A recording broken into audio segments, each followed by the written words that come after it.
Hi guys, my name is Aamod and welcome to another podcast. If you're new to this channel, please consider subscribing because every week I sit down with investors and founders who are building the next generation of consumer brands and we go in depth into their insights, their processes and playbooks and share it with the world. Now, in this episode, I was joined by Animesh, who is one of the co founders of Gully Labs, which is a really fast growing Indian premium D2C sneaker brand that was formed just about a year ago. But in just 1+ year of operations, they're doing really well. They're growing 30% month over month. They're already in 4 international markets and they've built a huge community of loyal followers. In this episode, we spoke about a lot of things. Particularly, we spoke about Animesh's journey from going from a pricing consultant to founding Gully Labs and finding his passion. The second thing we spoke about is content strategy and how Gully Labs does social media and how that actually helps them lower their customer acquisition cost. Number three, we also spoke about how a particular brand can enter the premium space and command that price and that value from customers. And lastly, we spoke about the behind the scenes of building the brand and how, what goes into actually building a brand in this day and age. So please stick till the end of the conversation. And as always, if you have any thoughts, please let us know in the comment section below. No, man, but thank you so much for doing this podcast. I mean, when I started my journey out of interviewing consumer brand founders, Mhm, you guys were up there on the top of my list, mhm, and I really wanted to do this episode because I discovered the brand on Instagram, and I mhm, really like the way you're positioning it and mhm, how you're just kind of staying true to your roots. And really building an Indian homegrown brand from the ground up with an mhm. emphasis on quality. So Yeah. we'll get to all of that good stuff, but what I like to start with generally is just the story of the founder. Mhm, And I know that you always weren't in this industry, so you come mhm. from a very conventional job of being a pricing Yeah. consultant at Yeah. Bain. So tell me how you decided to kind of leave that world and decide to start a sneaker brand.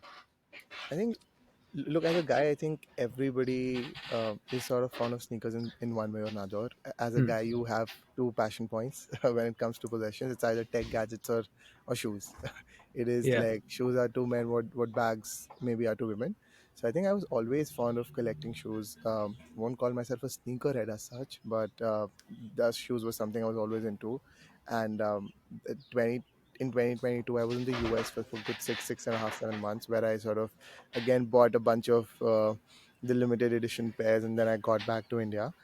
And in September of 22, when I just come back, I met Arjun at an alum meetup. So Arjun is my senior from NSIT, Hmm. for 4 years my senior. So we knew of each other until that day when we sort of met, resonated the same thought, that India as a country that has so much culture to export and so many things Hmm. to talk about, we've not built any international brand as such that people can, buy easily from and Hmm. accessible.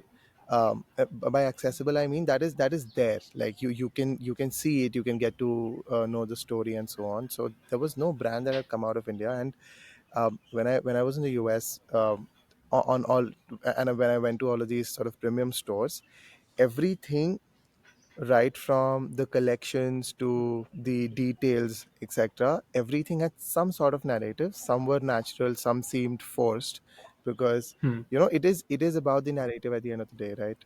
And we have so much to talk about as a country, and people keep talking about culture and so on. I think that Hmm. was a realization as well, that we can put all of this, collate it into design elements directly, and then build a brand that talks about Indian gullies, which Hmm. is like directly a transport of, the street culture that people keep talking about. And yeah, that was the thought. That is how it started. And the idea was to build a strong international brand with a very consistent design language, always talking about India, yet being very contemporary. Hmm. So Yeah, so again, like this Indian origin was very deeply rooted, and that's something you yeah, and Arjun both resonated with. So, but yeah, how did the creation process happen? So you guys meet at this alumni yeah, meetup, and they're like, yeah, yeah, we share a similar interest. We yeah, have a thesis in mind. But yeah, can you tell me a bit more about like the 0 to 1 process where you're yeah. like, Of how course, do we actually do this? How do we actually of do course. this? Yeah. So Arjun had already sort of started working on this idea. So the first few steps were obviously to find a shoe designer, because neither of us are from the shoe design background. Hmm. And the second thing was to obviously find a manufacturer. Now, shoe manufacturing in India is, while it is extremely commoditized, it is really hard to find people who will work with smaller quantities, right? um, Hmm. most factories are used to working with the giants who would expect in excess of, let's say, 5,000 units a month. Hmm. So I Hmm. think the first two steps after we sort of met, and after we decided to, I decided initially to just be a part of it. I wasn't really completely into the journey until June of last year. That's when Hmm. I sort of fully committed to it and put down my papers in Septemberish, quit in November. I was involved with Arjun, just helping him with all things and just helping him unblock things wherever needed. But I think the journey was, we found this really interesting shoe designer who's also quite decorated in India. He studied at NIF Delhi, went to London, then worked with some sort of manufacturers in Italy, got back to India, helped a bunch of brands scale up as well. So we found him luckily. He's also like one of the most important members of our team right now. Then we found this very amazing lady based in Noida. She had 20-25 years of experience. She ran a small um, bespoke studio at her Hmm. home in Noida, and we met her. She had a couple of carigars working for her. She was just making bespoke shoes, so she Hmm. agreed to work with us, make 50 to 70 pairs a month, because we wanted to start small, see how the experiment works, see if we can really scale it, make a good business out of it, Hmm. because everything eventually was centered around a strong business judgment for us. We wanted to Hmm. build a strong business out of it and not make it seem like a passion project of any form, because if I have to be honest, it's not like India does not have designers. We have amazing designers who've done like amazing work. For us, we wanted to in elevate the design aspect, obviously, but also build a very big and a very strong business out of this whole idea, right? So I think that that is where we started. Found the designer, found this amazing lady, brought them together, started the design process, started the iteration process, started with the whole branding exercise on the side, and we were in that sort of R&D phase, as I'd like to call it, Hmm. until June, July of last year. Then we sort Hmm. of pushed hard, went to this small village in UP near Bareilly, found a Haveli, did a very nice brand photo shoot there. That was the first sort of, that was the launch photo shoot in a way. Hmm. And Hmm. yeah, and we launched in August 23, end of August 23, September 23. Yeah, that was the Great journey. story. Great story, Yes. man. And it's so good to see that you had this very clear goal in mind that we want to make a really solid business out of it. Because Yes. I was listening to like Nikhil Kamat's Mm. podcast a couple of days back, and there they were talking briefly about how in certain industries where there's very passionate people, very Yeah. artsy people, those sometimes are the worst businesses to get into, because they don't think of it from a fundamentals business angle, and Yes. then things go haywire. So Yeah. I think Yeah. that having that clarity early on, Mm. I think is great, right? So here I want to I think ask you, right? Because just yeah, on that go ahead. point, I think Yeah. both Arjun and I really admire the model LVMH has built. I think the top layer of strong business folks, and then the next layer of creative directors, I think it just works really well. And that's why LVMH has been able to do what they're doing right now globally, the biggest sort of conglomerate Hmm. that exists. It's because you have a group of really artistic, really smart creative directors, but there is a framework, there is an overlay of strongly sort of business focused people who are always keeping the creative directors honest and providing those guidelines, that this is okay, Hmm. you can do infinite variations, of course, but we have to Hmm. launch on a certain date. We have to Hmm. think of unit economics. You have to think of um, how everything sort of comes together, right? So I think Hmm. that is a strong org structure that we want to build as well. We obviously have had our own creative exposure in a way. Like, I've done some bit of theater. Arjun has lived all across. He's an Air Force brat as well. So I think we've had our own share of creative exposure. But again, I think we would like to confine our role to providing a strong business framework to the whole company, and then hire good sort of strong designers and creative directors who will Hmm. drive the whole creative direction process, which has not happened so far. Hmm. Because we were bootstrapped, and Yeah. because by the virtue of being like a small business, we've been doing everything. All Hmm. content is in house. Arjun and I sit and write down all the scripts and so on. But the long term goal is to build this framework where there is a business layer, then there is a layer of creative people, and they work together. They sort of execute and unlock things together. That is a goal.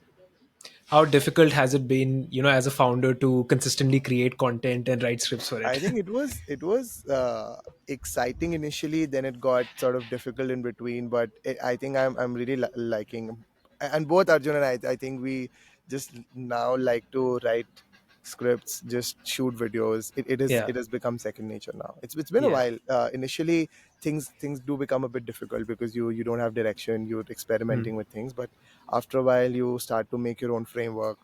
You start to include more people, go and shoot here and there. So it's very exciting. It is Yeah. the Yeah. exciting part of this sort of journey. Yeah. Yeah. No, and the reason I asked that is because I discovered your brand through Mm. content, and I Mm. think you guys are doing it really well, right? Yeah. So last time I was on your page, I Mm. basically saw when you launched the Nadu sneakers, right? Yeah. Yeah. The video that you uploaded is this guy who's wearing a lungi and Mhm. is on a skateboard, and Yeah. then there's this woman in the next shot who's in a sari and then on a skateboard, right? Yeah. So I Yeah. think that's really unique. That's not something you do, you see, every time. So it's a very good visual hook. So Yeah. on that note, I just want to understand, like, because you primarily are the ones writing the script, Yeah. what are some of the pillars behind your social media strategy? Okay, sure. Hmm. So, I don't want to take any credit away from the folks who did it. This was not us writing the script. So we found a really nice videographer and a skate park based in Kerala. You will Hmm. see their names in the video as well. So Hmm. this was completely shot and directed by them. We had no role to play in this. We Hmm. just sort of partnered with them, and they were really excited by the concept because they found a brand that was representing Kerala, so they wanted to be associated, and we Hmm. gave them that platform. But the whole creative sort of execution was from their end. But all the other videos, the video that you saw we shot in CP, those two guys are my own sort of friends. Okay. Both the Malayali people, I just duped them, tricked them into being a part of this video. I told them Yeah. your face will not be visible, but then I got them and shot it. So these Yeah. are things you have to pull off. But I think the creative strategy, it is very clear and very solid in our heads. We want to be a content first brand because that is the next gen of brands anyway. Um, Hmm. we see a lot of platforms emerging on that front where people will just promote content. Brands will have their dedicated pages on websites, and the website section in a way will double up as the Instagram of the brand. So I think that is the next gen of marketplaces. And we've seen how Red Bull has grown, and obviously Red Bull is the epitome of all content based brands. But I think the idea is because there is a lot of narrative and storytelling, it has to come from us. That was the idea with which it all started. Hmm. And when you're building a brand, you can't really let other people talk about your own narrative, so you have to own it. And content and vertical integration, I think, is a good moat. It is a strong sort of arm and a strong suit that we are building in house. We have our Hmm. own manufacturing, we have our own design team. Hmm. So it did not make a lot of sense for us to outsource content directly. While we are finding Hmm. interesting partners who have that skill, Hmm. who want to work with us, and we will Hmm. do a good transactional relationship and a strong relationship with them as well. But I think a lot of content that we put out is owned by us, and we want to keep it this way because, again, every collection has its own story. The brand will have its Yeah. own story, and it has to be narrated consistently every time. And it can Yeah. only happen when the brand itself is doing it. So Correct. that was the Correct. idea. Yeah, no matter how strong your brief sometimes is, and no matter Yeah, how yeah, properly you communicate, there's something lost in translation always. exactly, So exactly. to kind of have that message very strong, especially in early days like yourself, Yeah, I think that's a great strategy. yeah, So on this angle of story, right? yeah. The few pillars that I see emerging from your brand are obviously Indian stories, Indian Mm, led, emphasis on great quality, handmade, mm, and the fact that it's not made elsewhere, like in China or Vietnam, like some of the yeah, other brands that just dump mhm, their products in the Indian market. You guys mhm, are producing within India, right? yeah, When I look at the sneaker market in general, I'm not a sneaker head as well, but mm, when I look at the sneaker market in general, there's a couple of things happening, right? So there's the top layer with really premium, like limited edition Jordans, etc., which is a very aspirational part of the market for yeah, the 1% that has the disposable income to yeah, use it as collectibles, right? yeah. And then there's this other, like, mass market, of course, which is more affordable. Why did you specifically decide to position yourself in this premium space? And the Mhm. second important question is, why did you think it would be successful in the Indian market? Got it. I think there are two or three aspects to it. One is the pricing, just purely from a business perspective. The pricing is bottoms up. The first collection that we launched, the price of that was very bottoms up, because we use the highest quality leather. We use, like, I mean, great quality gums, rubber soles, and so on. I think Hmm. by the nature of us using high quality materials, the cost of manufacturing of the shoe itself was there was obviously a certain number to it, and Hmm. to be profitable, to maintain unit economics, and to be able to scale that business nicely, I thought we thought that was sort of the right price point. And then, based on the market we saw, while people view it as a very sort of concentrated market, we view it as an opportunity. That price range, uh, in upwards of 6,000, I think there are only five brands, I'd say, that are playing and dominating the space, which is absurd, right? Like this, like sneakers is something everybody will own. It is a necessity, right? So we thought it was a great opportunity for a new player to enter and just do very dedicated focused storytelling, bring elements of India into the picture, and also provide very high quality stuff. So I always say this with pride, I think our sneakers are significantly better than any sort of a Nike Jordan that you will find. Or you won't Hmm. even find a Jordan at that price point, but any SB Dunk or any sort of other sneaker that you wear. We Hmm. also actually did a small test last year when we were, really small. We did a pop up at 1AQ in Delhi. Hmm. So I did the small test where, I put four sneakers in a bag, and I'll ask people to slide their hands and touch and feel, and also see the insole and other stuff, and guess which one's what. So there was an Aces, there was an Air Jordan, there was a Gully Labs, and there was another one. I had four, and unanimously people selected Gully Labs as the most Hmm. comfortable and the best, or the highest quality sneaker, without even seeing which brand it came from. So I think we take a lot of pride in the quality of shoes we are making, and we want to keep it that way. That is one. That is obviously the business and the Hmm. market sizing perspective. The second perspective is, we talk of representing the Indian dream, and we talk of building a brand that can position itself on the international stage. Now, for you to be able to do that, you have to always be focused on quality, and quality comes at a certain price, right? Hmm. If we take this pride, and if it is also a responsibility of sorts, as a sneaker brand coming from India, if you're selling to folks, Hmm. which we do, by the way, we 30% of our user base is based outside India. You can't potentially be selling your shoes to folks based outside India and not give them good quality, because they are buying from Golden Goose, they're buying from Common Projects, they're buying from Axel Arigato, beyond Jordans as well, right? So it is also a responsibility when we talk of because that's a brand motto. We say we are representing the Indian dreams, and the Indian dream can't be substandard. It has to Hmm. be like super premium and super aspirational, right? And dreams are aspirational. So Yeah. that was the brand that we want to build, and we are extremely focused on building like a very high quality sneaker brand, not necessarily married to a specific price point. I don't think price dictates premiumization necessarily. If we can find good materials that we can Hmm. substitute our existing leather with, Hmm. while maintaining the kind of quality or the benchmark we've set for ourselves, I'm happy to take that price down as well. Like, I'm happy to sell sneakers at 5K or 4.5K, which Hmm. obviously it opens up a bigger market. It gives access Hmm. to more people. Hmm. But the only thing I'm extremely cautious about is to not let the quality deteriorate, or not to compromise on the quality. Hmm. So that Hmm. is something we're actively experimenting with as well, because people keep talking to us. We talk to a bunch of customers, and people reach out and say, that you are extremely expensive. You talk about gully culture, but we can't have access to it. And we keep sharing this. We are Hmm. exploring materials. We are exploring different sort of manufacturing strategies as well, for us to be able to get more people to experience the brand, because we believe we are Hmm. building something unique, and it will Hmm. it will just be sad if a lot of people can't experience it, because they can't sort of make it to that price point. So Yeah.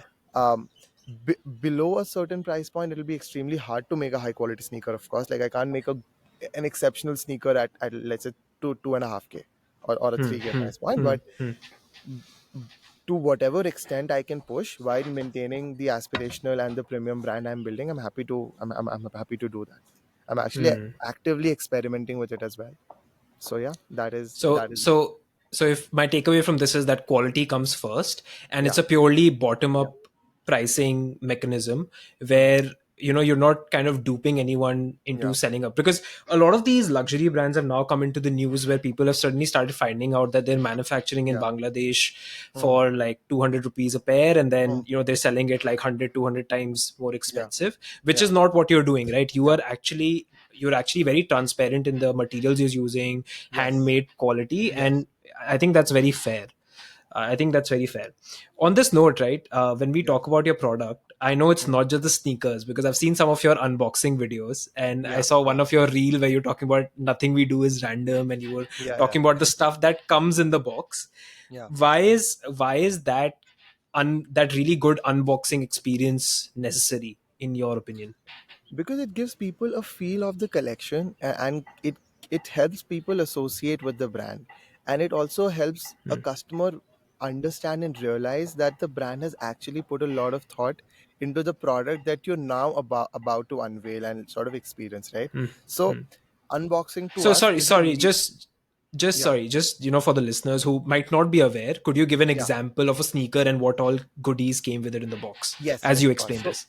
I will talk about the hockey collection, for example, right? Yeah. We again, it was a very strong sentiment in the team that we had to represent hockey in the lead up to the Olympics, right? People were the World Cup, the cricket World Cup had obviously just ended, and people were talking. There was a lot of frenzy, and I've played a lot of cricket myself, and I've been an ardent fan, but Mm, you also want to represent other sports coming from this country, right? Hockey has been such a we've had such a great legacy in hockey that it just felt imperative for us to represent hockey. And not just hockey, we wanted to talk about the gold medals we won, which is like, it is exceptional, right? As a field, it is exceptional. So how do you mm, get people to experience and feel that pride that that that that someone would associate with hockey? So the first thing that came to our mind was a gold medal, because we've won so many gold medals in hockey, right? yeah. So we wanted to give people a custom gold medal, on a nice sort of as real as it can look, the one you would get when you won a 100-meter race Yeah. in a school. So we got that made. Then we got these small cards made with the sort of hockey turf layout, and Major Dhyanchand's sort of an animated version at the back, just for Mm, people to just wait for a moment, realize what's happening. It is their lead up to, actually feeling the shoe that they've ordered, which is an exciting process in itself, right? Whenever mm, you order a mm, pair, you're always excited to have that shoe in yeah. your hand. But Yeah. our idea was to always give people those 5-10 seconds extra, just see what is in the box, what things mean, and why is it exciting, and why does this narrative and why does this collection exist. It exists to represent someone, to represent something that people don't talk about enough, and that is at the core of the country. It is very strongly associated with the country. So before you go to the main part, just wait, just pause for a second, and just experience, and just think about why this thing exists. So that is our idea. That is Mm, how we think about those collectibles. So the hockey one, for example, has a gold medal, it has a small card, it has our manifesto as well. So mm, these are three things. Then there is an extra pair of laces, because people like to style things differently. And then there are two sort of dust bags, and after removing all of this, you take out the sneaker. So I think, again, this is a personal opinion, and this is also coming from a pulse check on a lot of these consumers. I think people really appreciate these sort of small mm, details, and it does intrigue a lot of people as well. So many people came back. We have thousands of people on the internet, right? mm, The number of views on a reel would be some 40-50K, and not a lot of people who are buying on the website would have seen our reels as well. So there is some sort of disconnect there. mm, So it is always important to let people know how you've thought about the collection, how you've thought about the sneaker. So a lot of people actually did not know that it would have a medal. So they got back to us, DM'd us on Instagram, on WhatsApp, on what that gold medal meant, what that card meant. And it just felt nice to make people mm, aware. So many people mm, did not know about the legacy as well, that we have 5 gold mm, medals, etc., right? So we yeah. talked about it, and people were like really excited and proud for a moment, that, oh wow, this is Yeah. something I didn't know. And Yeah. now I will watch hockey, now I will watch India play in the semis. So it just felt Yeah. nice to do that. No, that's an amazing lesson in storytelling, man. Because especially when, as a consumer, you're buying something that's in the premium category, what you want is not just the product, you want an experience.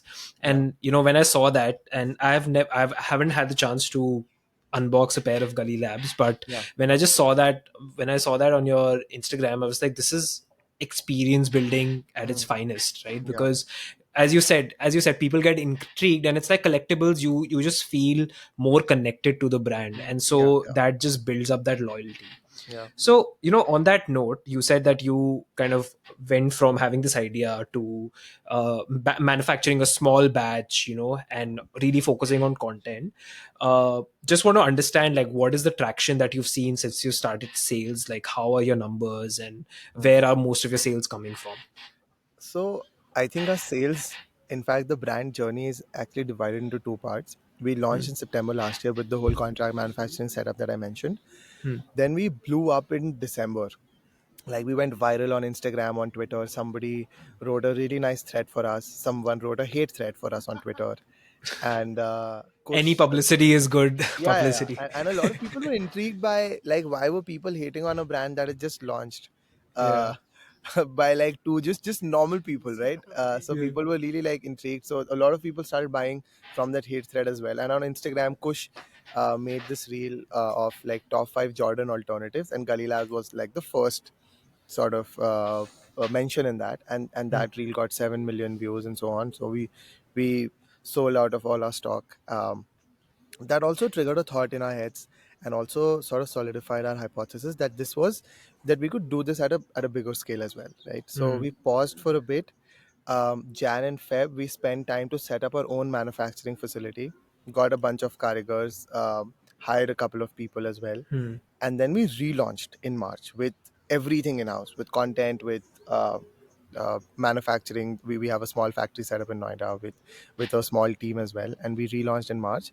And since then, I think we've in terms of sales, we've grown by almost 10x now. While that initial base was obviously small, 10x sounds Hmm. like a big Hmm. number, but it is that initial base was small. And yeah, I think it's been an exciting journey, and I think this is the time where we pivot to the next stage, where we expand into like more markets. We go very deep into storytelling, find nice passion, interesting passion points. So one of the reasons why I'm here as well is because I think India has these really interesting spaces that people don't talk about. Paragliding and beer, for example, right? Like Hmm. so many people come here. There is like a bunch of enthusiasts sitting here. Yeah. How do you talk about them? How do you represent them? How do you make a story or a collection around them? This Hmm. the skating shoe that you just talked about, right? There is a community of skateboarders, of surfers, of a whole hip hop dancers in Hmm. India. I have learned hip hop from a bunch of these instructors in Delhi growing up.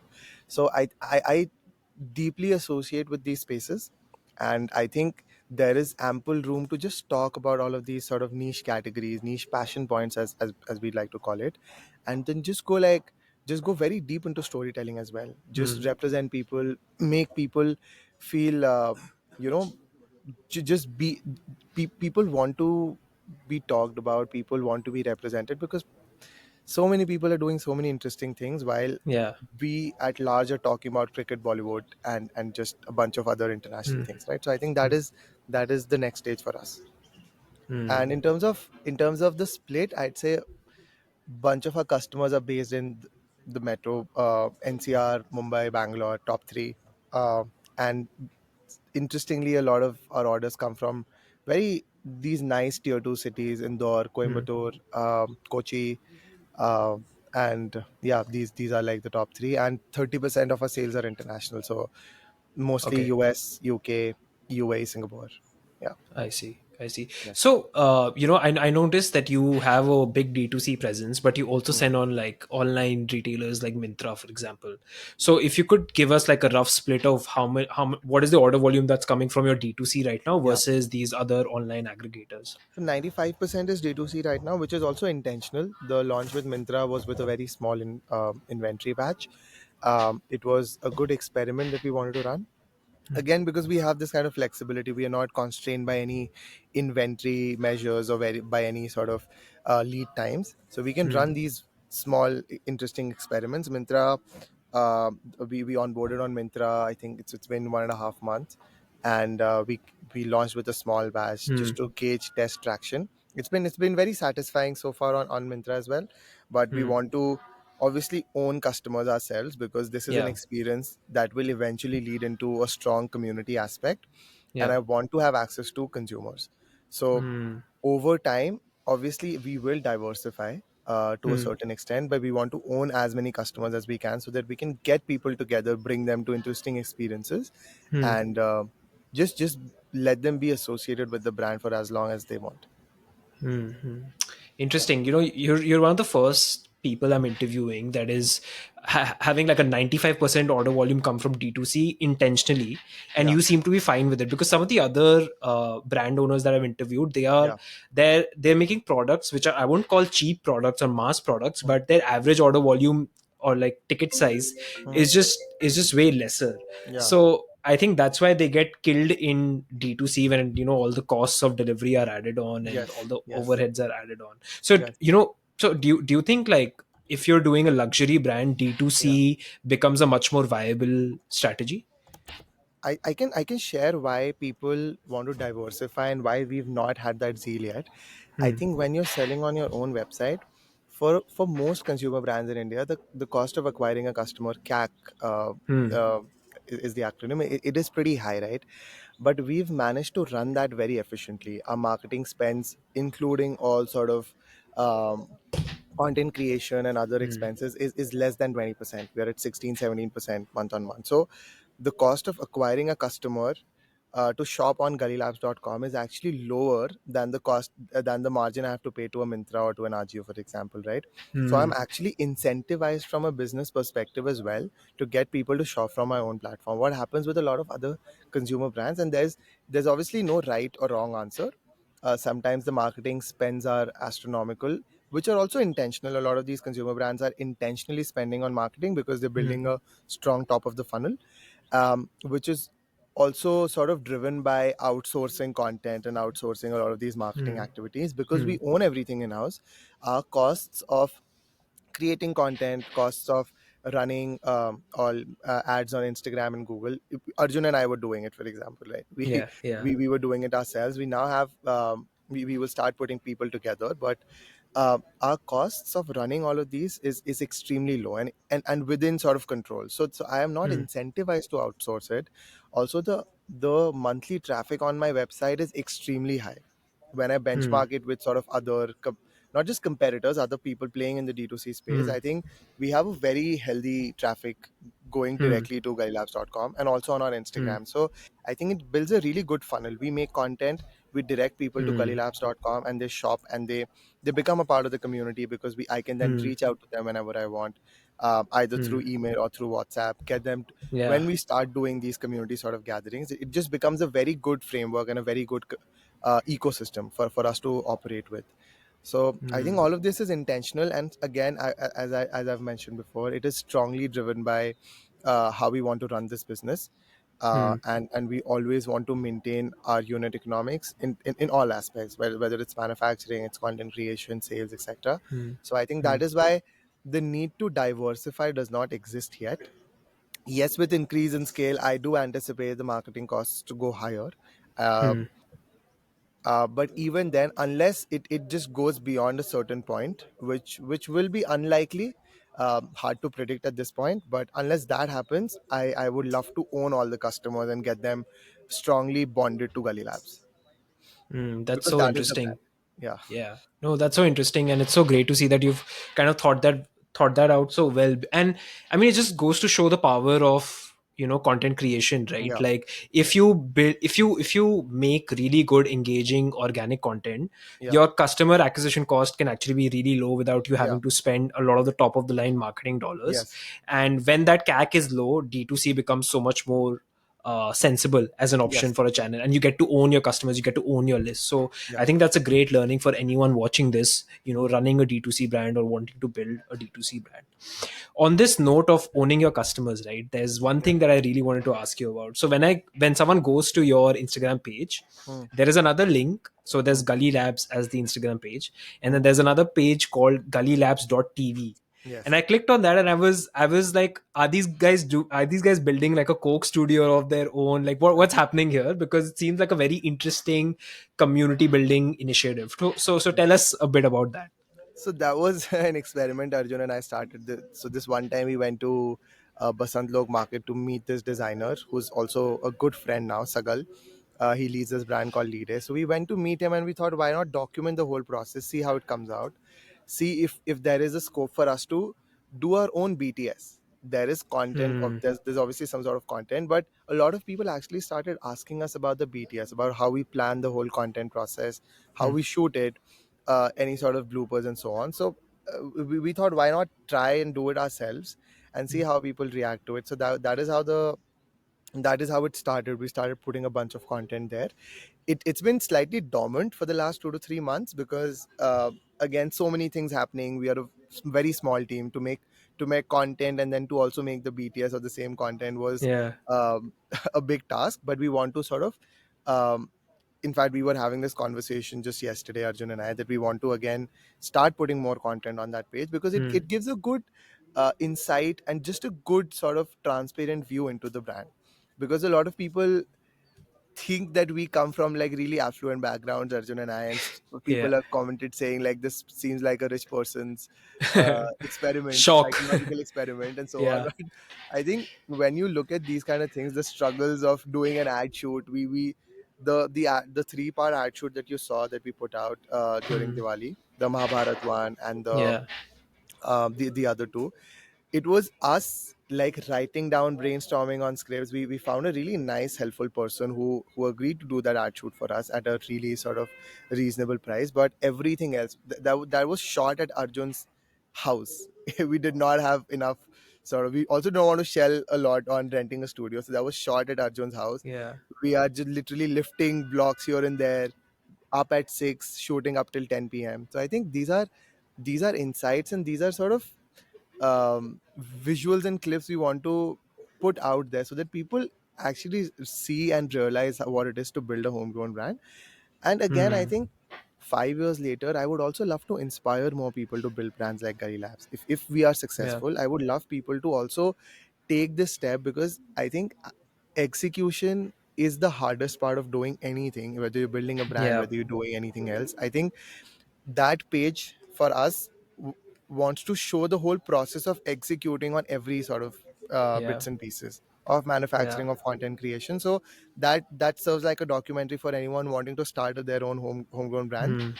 And it also goes to show that you don't need a lot of capital. You don't need to be from like a very you don't need to have crores in your bank to start a brand. You if you have the right intent, if you're willing to hustle through that initial phase, you can Hmm. actually build a decent enough brand, and then you can obviously raise capital, you can put people together to scale that up. Hmm. But the Hmm. initial phase is just you struggling through these daily Yeah. difficulties, and owning everything. Yeah. Difficulties will be a part of this phase. And yeah, that is why we started that page, and we want to keep putting more content on that page now. I think that's such a prudent strategy, because I see a lot of people, like, especially on short form content, Yeah, people want to follow other people along their journey, right? So yeah, it's like the yeah, whole concept of daily vlogging. Why yeah, it's so successful is because it makes you yeah, feel like a part of the life of the other person. yeah, yeah, yeah, So I think what you're doing, documenting this whole journey and behind the yeah, scenes, is very prudent and also very important, right? yeah, Because as someone who's not built anything, people yeah, think idea is everything and just yeah, throw money exactly. at it. But like, execution is what is really Yeah, everything, and I think it's very important to kind of show that. yeah, So good job on that, man. Like, I just found that very interesting, and not something that a lot of other brands are doing as well. yeah, I have just, like, one last question, and yeah, this was not something I had planned to ask you yeah. before, Hmm. but you had a different life before, where you were a consultant, probably Yeah. working 14, 15 hours Hmm. a day, Hmm. and now you're in this other life where you're building something that you really care about. Yeah. uh, like, how do you feel generally, as a young person, like, doing that, and why do you think everybody should give a shot at building their brand? I think that is the best way to justify your own upbringing and your own intellectual elevation. In a way, you spend so much time, and this is again coming from some sort of personal realization and enlightenment. When I was in the US, like I went on a transfer through Bain, and most of my peers were either preparing for an MBA or actually transitioning from job to the B schools. And I Mm. was also extremely intrigued. And I won't lie, I was also like partly convinced that the next step for me in this journey is to do an MBA. But there was always a part of me that wanted to try more things because I've spent so many years of my life gaining different experiences. I wanted to be a travel blogger. I wanted to be a dancer. I wanted to be a theater artist. My dad grew up playing football. He Yeah. retired. So, and I wanted to be a footballer at some phase. So it just did not feel right to just give up on wanting to try and wanting to build something, uh, uh, leveraging all the experiences I had gained, and Mm. to just surrender it all and directly go to a B school, because that again, because I don't have crores in my bank. An MBA would naturally mean like that you're stuck in a cash cycle. So I Mm. think the right way to justify your own sort of experiences and your own process of upbringing is to try something before you take a big step, before Mm. you give into an MBA, before you give into a move to a different country and so on. Because India, the good part here is that you have immense flexibility. You can quit your job, you can try something. If it doesn't work out, you can take up another job, again try something. And this is an endless cycle, right? So if there is the slightest of zeal in any person to build something, to try something, I think everyone should give it a try, because that whole Mm. process, that learning is immense. It teaches you so much about yourself as a person and about your rigor and drive to do something, because Mm. there is no external force. You have to wake up every day, and you have to, it is like I always say this, it is like going for an early morning training session if you're playing football, right? Yeah. At a C team or a D team level, it's Mm. not like you will be shown on It's not TV. glorious. It's not It is glorious at not all. glorious, right? you Yeah. you have to wake up and you have to show up every day. That you can decide to not do that. Nobody is going to, there is a coach dragging you out, but in an ideal scenario, coach has 50 other players to look after, and if you're not the best player in the team, the coach is also not incentivized to Mm. pull you up. So you have to do it for yourself every day. Mm. So that is how the first sort of vision statement that we wrote when we started hiring people was that we're building a sporting organization and not just a company. We're building an organization that resembles a football club, that will have its own identity, that should have its own legacy, and where people feel motivated to show up every day. So Mm. I think that is how it started for me as well. That you've done so many things in life, you've had so many experiences, you should try things. Whatever you want to do, you should do everything, so that 10 years later you have no regrets. It is the regret minimization framework that Jeff Exactly. Bezos once talked about, that Yeah. you do everything that you think you will regret not doing 10 years later. So I Mm. think that is how it started for me. I wanted to do something in the community space, not just sneakers. I think I was really passionate about the whole community building space, because I've grown up in a tier 3 town in India where people are like very closely attached. And Yeah. when I transitioned to a tier 1 city, it just seemed weird that people don't connect on sort of common passion points and common ideas, right? Um, if Coldplay performs in Delhi, 10 million, a million people will show up, right? But do people connect outside of that based on common interests? Can I give them a platform to connect? Music is one, dance is one, but is there Mm. a platform? Is there a platform for artists, for culture seeking people? Mm. Uh, and can you build a brand around it, and can you also put a product on it? So I think this is the broad framework of Gully Labs as well. So it was something that Mm. I really cared about and was passionate about, and just seemed natural to me. So I That feel pretty that good about it. I think yeah. there are daily struggles, of course, which which used to exist when I was doing consulting as well. So Yeah. daily struggles, I don't think will ever end, but this is like really exciting. You have to show up, you have to pick yourself up, because nobody else is going to do it for you. So you have Mm. to do it, and when you do that, and when you actually end up achieving something, it just gives you immense satisfaction and immense confidence as well, that you can come back and you can do something without an external influence. So that was the That's thought. that's so inspiring, man, because like a lot of my listeners are like people my age who Yeah. are probably very ambitious, and I think the part of our generation right now is that, Yeah. we're so well connected with what other people are doing. Like, we're always Yeah. in this overthinking cycle. Oh, I want to do this, I want to do this. Yeah. But very few people actually take action. You're one of those people that took action, and then, Yeah. you really use that regret minimization framework to Yeah. create something that you're just passionate about and see where the journey goes and Yeah. build a community that you want to do. And Yeah. I think this, like, hearing this will just inspire so many people Yeah. I to hope it do does. that. Yeah, yeah, no, Because it's even really my great, friends, man. I have a bunch of friends who've been wanting to start up, have their own apprehensions, have their own Yeah, inhibitions, of course, because taking the first step is like extremely difficult, and I can say yeah, this with experience as well. Just putting it may seem very trivial now that I look back, but just putting down that paper, resigning, yeah. taking that step, I think it is hard to take that step, but once you're in the journey, once you have skin in the game, it just becomes very natural. The flow comes naturally. And this is another concept that we want to represent in the next collection as well, which is launching in a couple of weeks, Hmm. on just getting people and motivating people to take the first step. Not some first steps are like really big, they're more leaps than a step, but Hmm. so many people just wanting to go for their first dance class, wanting to take their first solo trip, and Hmm. have not been able to do it, been dwelling on it for the last, let's say, four Yeah, or 5 years. yeah, I think yeah. the next collection, the storytelling around it will be to get people to take that first step. And again, it is coming from personal experience. I have done it, Arjun has done it, and I we realize the importance of doing it, and to Hmm. inspire and motivate people to do it more. So I think that is the theme of the next collection as well. Can't wait to see what you guys come up with, man. I think to Yes. put that into a product would be so cool. Yeah. And I'll keep following you on social media. And I think this has been a great conversation. Yes. Personally, I'm really inspired. I think what you guys are doing is really smart, really well thought out, and there's a lot of intention behind it.